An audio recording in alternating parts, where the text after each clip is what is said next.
ইউনূস মোদির বৈঠকে শেখ হাসিনাকে ফেরানোর প্রসঙ্গ, তিস্তা ইস্যু ও সীমান্ত হত্যা বন্ধেও আলোচনা।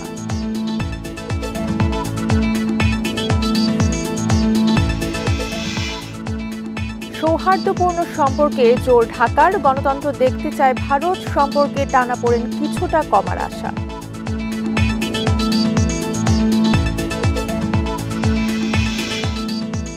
ইউনূস মোদি বৈঠক ইতিবাচক হিসেবে দেখছে বিএনপি, অসম চুক্তি বাতিলের দাবি মির্জা আব্বাসের।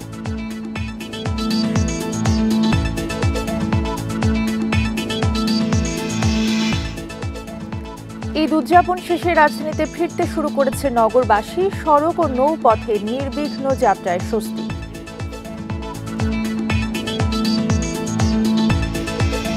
বান্ডেল থাকলে প্রতি সেনমানিতে টাকা বাঁচবে। বিকাশ সেনমানি বান্ডেল কিনে জিতুন প্রতি লেনদেনে। স্বাগত সংবাদ সন্ধ্যায়, সঙ্গে আছি তসলিমে জান্নাত অর্থী। শিরোনাম শুনছিলেন, এবারে বিস্তারিত। অধ্যাপক ইউনূস নরেন্দ্র মোদির বহু প্রতীক্ষিত বৈঠক হল বিমস্টেক সম্মেলনের সাইডলাইনে, আর এর মূল আলোচনায় ছিল শেখ হাসিনাকে দেশে ফেরানোর প্রসঙ্গ। এ সময় কোনো একক দলকে ভারত সমর্থন করে না বলে জানান নরেন্দ্র মোদি। বিশেষ গুরুত্ব পেয়েছে গঙ্গা চুক্তি নবায়ন, তিস্তা ইস্যু এবং সীমান্ত হত্যা বন্ধ। বৈঠক শেষে সব কথা গণমাধ্যমকে জানান প্রধান উপদেষ্টার প্রেস সচিব শফিকুল আলম। থাইল্যান্ডের ব্যাংককে বহু প্রতীক্ষিত ইউনূস মোদি শীর্ষ বৈঠক। বিমস্টেক সম্মেলনের সাইডলাইনে আলোচনায় বসেন দুই সরকার প্রধান। এতে উঠে আসে দুই দেশের স্বার্থ সংশ্লিষ্ট নানা প্রসঙ্গ। ভারতের প্রধানমন্ত্রীকে প্রধান উপদেষ্টা জানিয়েছেন, জুলাই গণহত্যায় শেখ হাসিনার সম্পৃক্ততা পেয়েছে জাতিসংঘ। বৈঠক শেষে এ নিয়ে গণমাধ্যমকে জানান প্রধান উপদেষ্টার প্রেস সচিব। এ সময় তিনি বলেন, দুই নেতার মধ্যে কথা হয়েছে শেখ হাসিনাকে দেশে ফেরানো নিয়ে। স্বার্থ সংশ্লিষ্ট যতগুলো বিষয় ছিল সবগুলো বিষয়ই আমাদের চিফ অ্যাডভাইজার মহোদয় সেই মিটিংয়ে বলেছেন। যেমন শেখ হাসিনার প্রত্যর্পণ বিষয়ে কথা হয়েছে, শেখ হাসিনা যে ওইখানে বসে অনেক ধরনের ইনসেন্ডিয়ারি কমেন্ট করছেন সেগুলোর বিষয়ে কথা হচ্ছে। আলোচনা হয়েছে সংখ্যালঘু নির্যাতন ইস্যুতেও। এই সময় ভারতীয় সাংবাদিকদের বাংলাদেশে এসে সংখ্যালঘু নির্যাতন হয়েছে কিনা তা খোঁজ নেওয়ার প্রস্তাব দেন অধ্যাপক ইউনূস। এর বাইরেও বিশেষ গুরুত্ব পেয়েছে গঙ্গা চুক্তির নবায়ন, তিস্তা ইস্যু ও সীমান্ত হত্যা বন্ধের প্রসঙ্গ। বর্ডার কিলিং নিয়ে কথা হয়েছে। আমাদের দুই দেশের মধ্যে যে গাঞ্জেস ওয়াটার ট্রিটিটা আপনি জানেন যে নতুন করে এটার এক্সপায়ার হয়েছে, নতুন করে ট্রিটিটা হওয়ার আবার কথা হচ্ছে, এবং তিস্তা ওয়াটার, এগুলো সবগুলো নিয়েই কথাবার্তা হয়েছে। ভারত কোনো একক দলকে সমর্থন করে না বলে প্রধান উপদেষ্টাকে জানিয়েছেন নরেন্দ্র মোদি। দুই সরকার প্রধানের এই বৈঠক ফলপ্রসূ ও গঠনমূলক হয়েছে বলেও সাংবাদিকদের জানান প্রধান উপদেষ্টার প্রেস সচিব। বন ইবনে কামাল, ইন্ডিপেন্ডেন্ট নিউজ, ঢাকা। প্রধান উপদেষ্টা অধ্যাপক মোহাম্মদ ইউনূস ও ভারতের প্রধানমন্ত্রী নরেন্দ্র মোদির বৈঠকের ফলে দুই দেশের সম্পর্কে টানাপোড়েন কিছুটা কমবে বলে মনে করেন বিশেষজ্ঞরা। তারা বলছেন, ঢাকা যে সৌহার্দ্যপূর্ণ সম্পর্ক রাখতে চায় সেটাই তুলে ধরা হয়েছে বৈঠকে। ভারতের পক্ষ থেকে গণতান্ত্রিক, প্রগতিশীল এবং অন্তর্ভুক্তিমূলক বাংলাদেশের প্রতি ভারতের সমর্থন পুনর্ব্যক্ত করেছেন নরেন্দ্র মোদি। অন্তর্বর্তী সরকারের ৮ মাস হতে চলেছে। এর মধ্যে সীমান্ত হত্যা, শেখ হাসিনাকে ফিরিয়ে আনা সহ নানা বিষয়ে ভারতের সঙ্গে টানাপোড়েন হয়েছে বাংলাদেশের। বিশেষজ্ঞদের মতে, স্বাধীনতার পর এখন দুই দেশের সম্পর্ক সবচেয়ে তলানিতে। এমন অবস্থায় ভারতের প্রধানমন্ত্রীর সঙ্গে প্রধান উপদেষ্টার বৈঠক হল ব্যাংককে। বাংলাদেশের পক্ষ থেকে শেখ হাসিনাকে ফিরিয়ে আনা, তিস্তার পানি ও সীমান্ত হত্যা বন্ধে জোর দেওয়া হয়েছে। ভারত বলছে, গণতান্ত্রিক, শান্তিপূর্ণ, প্রগতিশীল ও অন্তর্বর্তীমূলক বাংলাদেশের প্রতি ভারতের সমর্থন রয়েছে। Prime Minister reiterated India's support. প্রধানমন্ত্রী মোদি গণতান্ত্রিক, শান্তিপূর্ণ, প্রগতিশীল এবং অন্তর্ভুক্তিমূলক বাংলাদেশের প্রতি ভারতের সমর্থন পুনর্ব্যক্ত করেছেন। সম্পর্কের ক্ষেত্রে ভারত জনকেন্দ্রিক দৃষ্টিভঙ্গিতে বিশ্বাস করে। এছাড়া দীর্ঘ সময় ধরে দুদেশের মধ্যে সহযোগিতার কথা উল্লেখ করেন তিনি, যা উভয় দেশের জনগণের জন্য কল্যাণকর। ভারতে অনুপ্রবেশ ঠেকাতে সীমান্তে কঠোর আইন প্রয়োগেরও আহ্বান জানান প্রধানমন্ত্রী। এই বৈঠক নিয়ে বিশেষজ্ঞরা বলছেন, দুই দেশের সুসম্পর্ক বজায় রাখতে বাংলাদেশের দাবিগুলো গুরুত্ব দিয়ে বিবেচনা করতে হবে ভারতকে। বাংলাদেশের দিক থেকে কিন্তু যতটুকু যা বলার ভারতকে সেগুলো বলে দেওয়া হয়েছে, মেসেজগুলো দিয়ে দেওয়া হয়েছে। অর্থাৎ আমরা সৌহার্দ্যপূর্ণ সম্পর্ক মেনটেন করতে চাই, আমরা একটা চমৎকার দ্বিপাক্ষিক সম্পর্ক মেনটেন করতে চাই, কিন্তু এগুলো মেনটেন করার পথে যে অন্তরায়গুলো আছে সেগুলো সমাধান করার দায়িত্ব ভারতের। আমার মনে হয় যেটি হলো যে এই সম্পর্কের যে বরফ গলা যে বিষয়টি আপনি বলছিলেন, সেটি আমার মনে হয় যে এত দ্রুত আমরা বলতে পারবো না, তবে এটি গুড স্টার্ট বলা যেতে পারে, বিশেষ করে বাংলাদেশ ভারত সম্পর্কের ক্ষেত্রে। এই বৈঠকের ফলে দুই দেশের সম্পর্কে কিছুটা উন্নতির সম্ভাবনা দেখছেন বিশেষজ্ঞরা। বন ইবনে কামাল, ইন্ডিপেন্ডেন্ট নিউজ, ঢাকা। অন্তর্বর্তী সরকারের প্রধান এজেন্ডাই জাতীয় নির্বাচন। সকালে বিমস্টেক সম্মেলনে দেয়া ভাষণে কথা জানান প্রধান উপদেষ্টা অধ্যাপক ইউনূস। এ সময় রোহিঙ্গা ইস্যুতে তিনি বলেন, এই সমস্যার স্থায়ী মীমাংসা না হলে পুরো অঞ্চলেই দেখা দিতে পারে অস্থিতিশীলতা। এরপর নেন পরবর্তী 2 বছরের জন্য বিমস্টেক চেয়ারম্যানের দায়িত্ব। বিমস্টেক সম্মেলনে নিজ ভাষণের শুরুতেই সাম্প্রতিক ভূমিকম্পে মিয়ানমার ও থাইল্যান্ডের হতাহতদের স্মরণ করেন অন্তর্বর্তী সরকার প্রধান অধ্যাপক ইউনূস, জানান সমবেদনাও। পরে শেখ হাসিনার সরকার পতনের পর প্রধান উপদেষ্টার দায়িত্ব নেওয়ার প্রেক্ষাপট তুলে ধরে নির্বাচন প্রশ্নে তুলে ধরেন তার সরকারের অবস্থান। বলেন, যত দ্রুত সম্ভব জাতীয় নির্বাচন আয়োজন সরকারের এজেন্ডার শীর্ষে রয়েছে। নির্বাচন পরিচালনার ক্ষেত্রে ম্যান্ডেট পূরণ হওয়ার সঙ্গে সঙ্গে প্রয়োজনীয় সংস্কার সম্পন্ন হলে একটি অবাধ, সুষ্ঠু এবং অংশগ্রহণমূলক নির্বাচন করা হবে। এ সময় রোহিঙ্গা প্রসঙ্গ সামনে এনে তুলে ধরেন তাদের প্রত্যাবাসনের গুরুত্ব। বলেন, রোহিঙ্গা সংকটের দীর্ঘস্থায়ী মীমাংসা না হলে পুরো অঞ্চলেই অস্থিতিশীলতা দেখা দেওয়ার আশঙ্কা রয়েছে। এক্ষেত্রে বিমস্টেক অভ্যন্তরীণ এই দ্বন্দ্ব সমাধানে সংলাপ করতে পারে, বিশেষ করে রাখাইনের বিরোধপূর্ণ পক্ষগুলোর মধ্যে। রোহিঙ্গাদের ফেরার উপযুক্ত পরিবেশ তৈরিতে রাখাইনে একটি মানবিক চ্যানেল তৈরি করা যেতে পারে বলেও মন্তব্য করেন অধ্যাপক ইউনূস। বিমস্টেক অঞ্চলে টেকসই উন্নয়ন ও অর্থনৈতিক স্থিতিশীলতার জন্য জ্বালানি নিরাপত্তায় জোর দেন অধ্যাপক ইউনূস। সহযোগিতাপূর্ণ পরিবেশ গঠনে জোর দিয়ে প্রধান উপদেষ্টা বলেন, এ অঞ্চলের উন্নয়ন, অর্থনৈতিক স্থিতিশীলতায় জ্বালানি নিরাপত্তা খুবই জরুরি। এ লক্ষ্যে মতপার্থক্য এবং সব ভিন্নতার ঊর্ধ্বে উঠে পারস্পরিক আস্থা এবং একটি সত্যিকার অংশীদারিত্ব গড়ে তুলতে হবে। পরে বাংলাদেশের সরকার প্রধান হিসেবে পরবর্তী 2 বছরের জন্য বিমস্টেকের চেয়ারম্যানের দায়িত্ব নেন অধ্যাপক মোহাম্মদ ইউনূস। শাহাদাত স্বপন, ইন্ডিপেন্ডেন্ট নিউজ, ঢাকা। মোদির সঙ্গে অধ্যাপক ইউনূসের বৈঠককে ইতিবাচক হিসেবে দেখছে বিএনপি, এমনটা মন্তব্য করেছেন বিএনপির স্থায়ী কমিটির সদস্য মির্জা আব্বাস। বলেন, শেখ হাসিনার প্রত্যাবর্তন এখন সময়ের দাবি।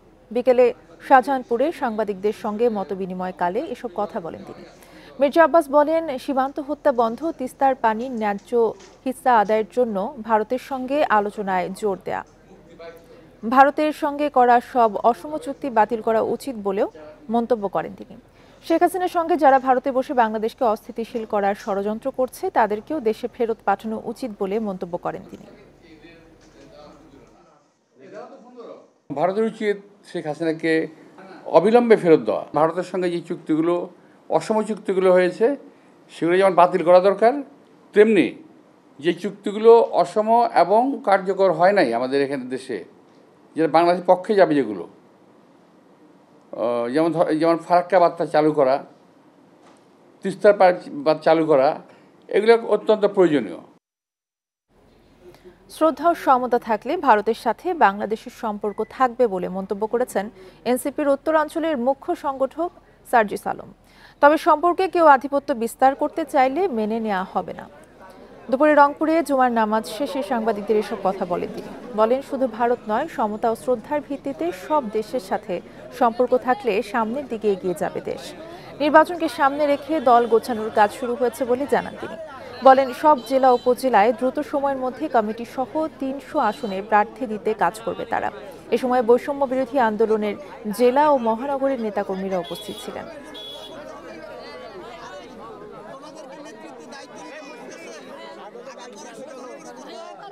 ভারত তাদের জায়গা থেকে ভারতের সাথে বাংলাদেশের সম্পর্ক থাকবে না এমনটি নয়, সম্পর্ক থাকবে, কিন্তু এই সম্পর্ক হবে শ্রদ্ধার এবং সমতার। এই সম্পর্কে যদি কেউ কারো জায়গা থেকে ডমিনেট করার চেষ্টা করে, আমরা সেই চোখ রাঙানি আর দেখব না। ঈদ উদযাপনের পর বাস ও লঞ্চে রাজধানীতে ফিরছে মানুষ। চিরচেনা যানজট না থাকায় নির্দিষ্ট সময়ের আগেই পৌঁছে যাচ্ছেন যাত্রীরা। তবে এখনো ছুটি শেষ না হওয়ায় ঢাকায় ফেরার চাপ না থাকায় সিএনজি অটোরিকশার চালকেরা ভুগছেন যাত্রী সংকটে। ঈদ উদযাপন শেষে দেশের বিভিন্ন প্রান্ত থেকে ঢাকায় ফিরছেন কর্মজীবী মানুষ। যারা ঝক্কি ঝামেলা এড়িয়ে নির্বিঘ্নে ফিরতে চান, তারাই আসছেন আগেভাগে। শুক্রবার সকাল থেকেই গাবতলী সায়দাবাদ টেকনিক্যাল মোড় এলাকায় বাস থেকে নামতে শুরু করেন বিভিন্ন এলাকা থেকে আসা যাত্রীরা। পথে যানজট ও ভোগান্তি না থাকায় স্বস্তি জানান তারা। ওনার অফিস আবার শনিবারে যাতে অফিসটা করতে পারে এই জন্যই চলে আসছে। অন্যান্য সময় স্বাভাবিকভাবে 3 ঘন্টা প্লাস লাগে, 3.5 ঘন্টার মতো, এবার লাগছে 2 ঘন্টা 10 থেকে 15 মিনিট। আজকে একদমই কোনো রকমের জ্যাম পাইনি, সরাসরি এখানে এসে নামতে পারছি খুব কম সময়ের মধ্যে। আগামীকালকে আমার অফিস আছে, আজকে চলে আসছি যাতে একটু ভালোভাবে আসা যায় আর কি। কর্মজীবী মানুষ রাজধানীতে ফিরতে শুরু করলেও এখনও সেই হার কম, তাই যাত্রী সংকটে সিএনজি অটোরিকশা চালকেরা। সকাল থেকে আমাদের প্রায় অনেকক্ষণ ধরে ঘুরতেছি, কোনো যাত্রী পাচ্ছি না।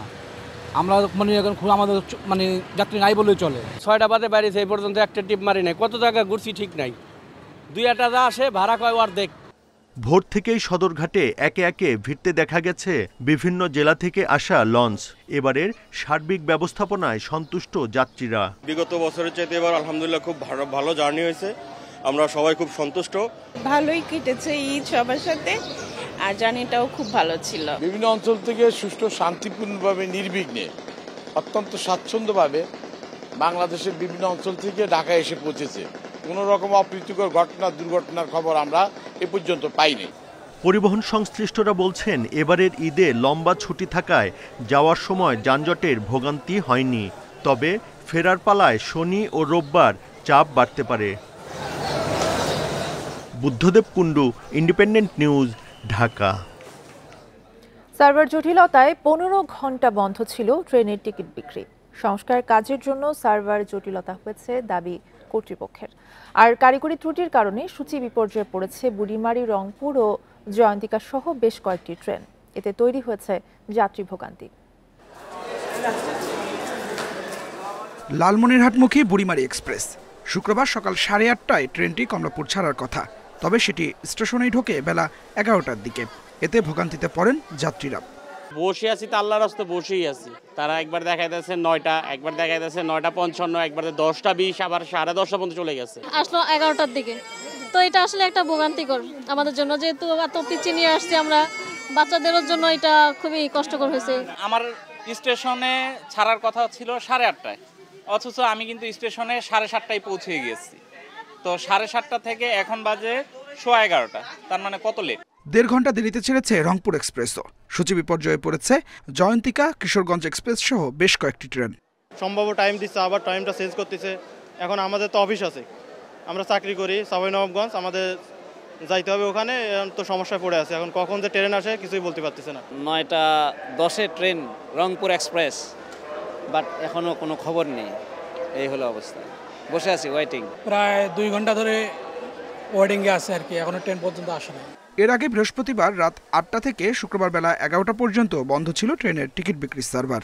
এ সময় টিকিট পাননি যাত্রীরা। আর সূচি বিপর্যয়ের পেছনে কারিগরি ত্রুটির কথা বলছে কর্তৃপক্ষ। বিলম্বর কারণটা হলো আসলে ট্রেনগুলো ডাউনে যখন আসার পরে আমাদের স্টেশন থেকে আবার ওয়াশফিট হয়।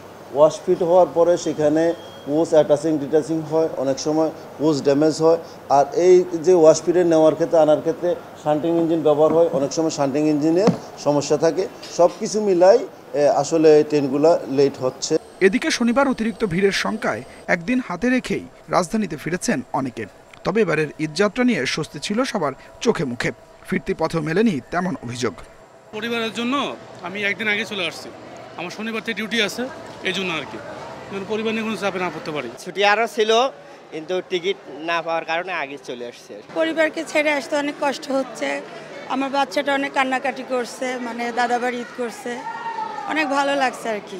শুক্রবার সারাদিনে যাতায়াত করবে আন্তনগর ও কমিউটার মিলে প্রায় 70 জোড়া train. Adilur Rahman, independent news, Dhaka. বিগত ফ্যাসিস্ট সরকার ভারতীয় শিল্পীদের সুযোগ দিয়েছে, আর বর্তমানে সুযোগ দেয়া হচ্ছে পাকিস্তানি শিল্পীদের।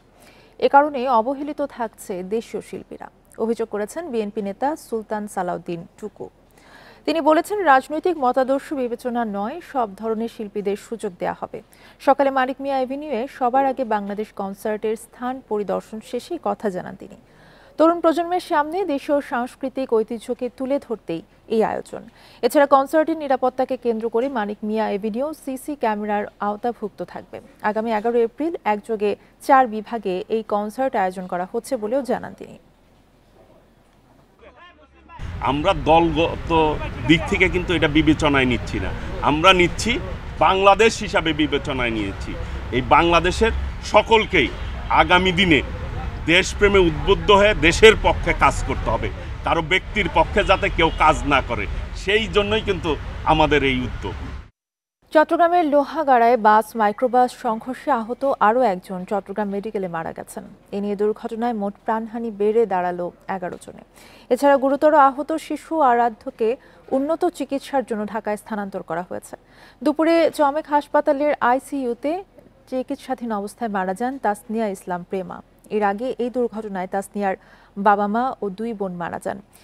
এছাড়া গুরুতর আহত শিশু আরাধ্যকে ঢাকায় স্থানান্তর করা হয়েছে। চট্টগ্রাম মেডিকেল কলেজ হাসপাতালের আইসিইউতে চিকিৎসাধীন আরাধ্যর মামাতো ভাই দুর্জয়। বুধবার কক্সবাজার যাওয়ার পথে চট্টগ্রামের লোহাগাড়ায় বাসের সাথে মাইক্রোবাসের সংঘর্ষ হয়। এতে একই পরিবারের 5 জন সহ 10 জন মারা যান।